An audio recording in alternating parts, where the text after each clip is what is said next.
கடைசியாக நடைபெற்ற இங்கிலாந்துக்கு எதிரான இரண்டாவது டெஸ்ட் போட்டியில் முதல் இன்னிங்ஸில் 269 ரன்களையும் அடுத்து 161 ரன்களையும் குவித்து அசத்தினார். இப்படி ஒரு டெஸ்டில் 400க்கும் மேற்பட்ட ரன்களை குவித்து இரண்டாவது இடத்தை பிடித்துள்ளார். ஒரு டெஸ்டில் 2 இன்னிங்ஸ்களிலும் 150க்கும் மேற்பட்ட ரன்களை அடித்த ஒரு வீரராக சுப்மன் கில் இருக்கிறார்.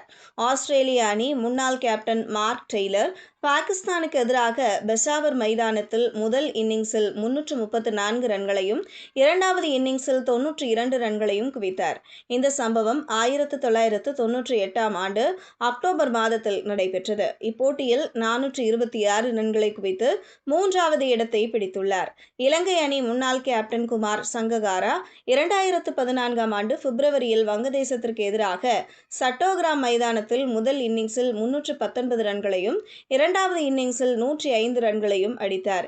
இப்போட்டியில் 424 ரன்களை குவித்து நான்காவது இடத்தை பிடித்துள்ளார்.